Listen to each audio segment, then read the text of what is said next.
On one single date, separated by 2,000 years, three empires reached their breaking point. A queen lost her fleet, a city lost itself to fire, and a war that had consumed the entire planet finally, officially, ended aboard a battleship in complete silence. This is September 2nd, and by the end of this story, you'll understand why history keeps circling back to this exact date. Off the western coast of Greece, two fleets faced each other in the waters near Actium. On one side stood Octavian, the adopted heir of the murdered Julius Caesar. On the other stood Mark Antony, backed by the ships, gold, and army of Cleopatra, Queen of Egypt. This was not simply a battle. It was the final contest for control of Rome itself.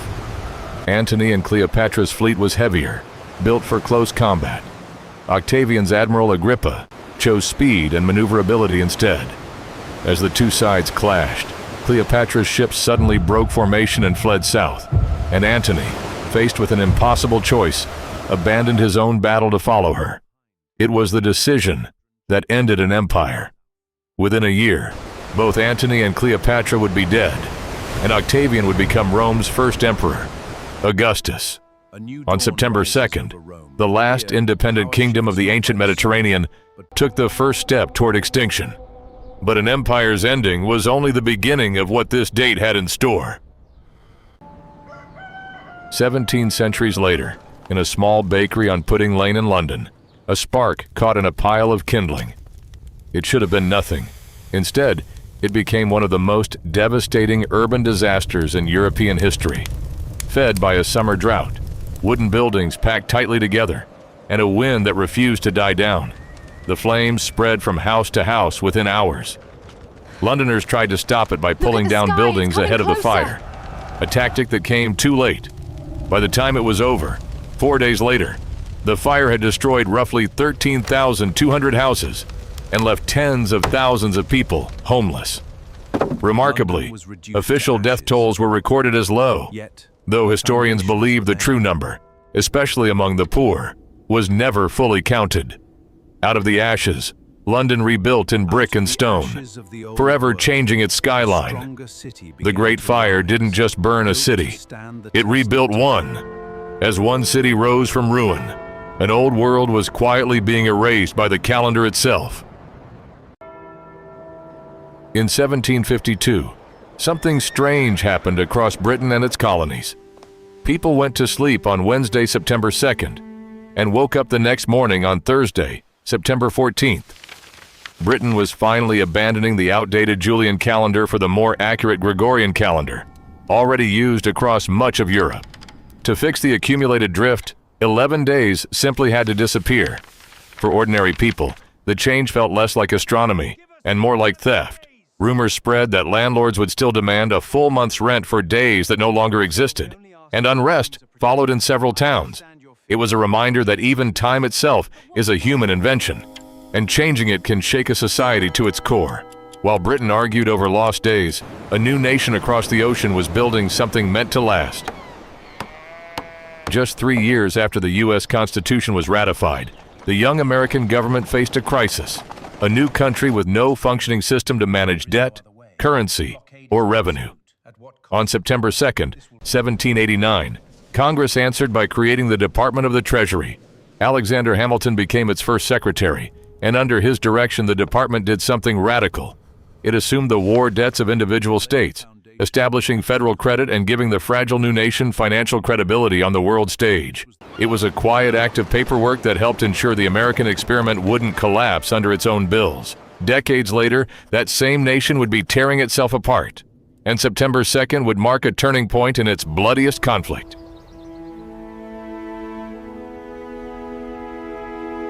By the summer of 1864, the American Civil War had dragged into its fourth brutal year. General William Tecumseh Sherman had laid siege to Atlanta, a vital Confederate rail and supply hub, for weeks. On September 2nd, Confederate forces finally evacuated the city, and Union troops marched in. Sherman's telegram to President Lincoln was brief and triumphant. "Atlanta is ours, and fairly won." The victory arrived at a critical moment. Lincoln's re-election campaign was faltering. and war weariness was spreading across the north. The fall of Atlanta reversed that momentum almost overnight, and months later, Sherman would begin his devastating march to the sea from the very city he'd just captured. 6 years later, on the very same date, another empire would collapse an ocean away. On September 2nd, 1870, near the French town of Sedan, Emperor Napoleon III found himself trapped. Prussian forces had encircled his army during the Franco-Prussian War, and after a failed breakout attempt, the emperor made an unthinkable decision. He surrendered himself personally, along with roughly 100,000 French soldiers. It was the single greatest humiliation of his reign. Word of the surrender reached Paris within 2 days, and the outrage was so severe that Napoleon III's own government collapsed, ending the Second French Empire and giving birth to the Third French Republic. One battle, one surrender, the end of a monarchy. But not every event on this date involved armies and empires. Some revealed the darker side of ordinary people. In the mining town of Rock Springs, Wyoming, tension had been building for years between white miners and Chinese immigrant laborers, who were often paid less and used by mining companies to undercut striking workers. On September 2nd, 1885, that tension exploded into violence. A mob of white miners attacked the town's Chinese community, killing at least 28 people, wounding many more, and burning homes to the ground. Survivors fled into the surrounding hills with nothing. It remains one of the deadliest incidents of anti-Chinese violence in American history, a brutal reminder of the human cost of unchecked prejudice during the era of westward expansion. 13 years later, on the same date, empire and violence would collide once more, this time on the sands of Sudan. Under the blazing heat of the Sudanese desert, Anglo-Egyptian forces commanded by Major General Herbert Kitchener faced the army of the Mahdist state, which had controlled Sudan since 1885. On September 2nd, 1898, the two forces met outside the city of Omdurman.